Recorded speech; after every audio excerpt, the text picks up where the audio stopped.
Trump Modi historical meet కి సంబంధించిన breaking news అందుతోంది. వైట్ హౌస్ లో ట్రంప్ మోదీ సమావేశం నిర్వహించారు.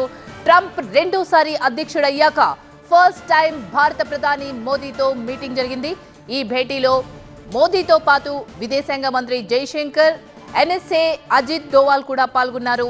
వలసలు, వాణిజ్యం, సుంకాలే ప్రధాన ఎజెండాగా ఈ చర్చలు జరిగాయి. ద్వైపాక్షిక సంబంధాలు, ఇరు దేశాల వ్యూహాత్మక అంశాలపైన చర్చ జరిగింది. అమెరికా, భారత్ కలిసి ఉండడం చాలా ముఖ్యమన్నారు ట్రంప్. అమెరికాకి ఆయిల్, గ్యాస్ వనరులు పుష్కలంగా ఉన్నాయి. అవి భారత్కు కావాలి. నా ఫ్రెండ్ మోదీని కలుసుకోవడం గౌరవంగా భావిస్తున్నానన్నారు ట్రంప్.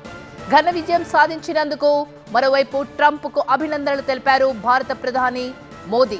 అమెరికా, భారత్ బంధం మరింత బలోపేతం కావాలని ఆకాంక్షించారు మోదీ. దేశాభివృద్ధికి మేము రెట్టింపు వేగంతో పనిచేస్తామన్నారు ప్రధాని. ఇరు దేశాలు కలిసి మరింత ఎత్తుకు ఎదగాలన్నదే నా ఆశ అన్నారు. భారత్తో స్నేహ సంబంధం కొనసాగుతుంది, కలిసి ముందుకెళ్తామన్నారు ట్రంప్. భారత్ ఎప్పుడూ శాంతి వైపే ఉంటుందన్నారు మరోవైపు ప్రధాని మోదీ. యుద్ధం ఆపాలని పుతిన్తో గంటన్నర మాట్లాడాను అంటూ ప్రధాని మోదీతో చెప్పుకొచ్చారు ట్రంప్. శాంతి కోసం తీసుకునే చర్యలకు భారత్ మద్దతుంటుందన్నారు ప్రధాని.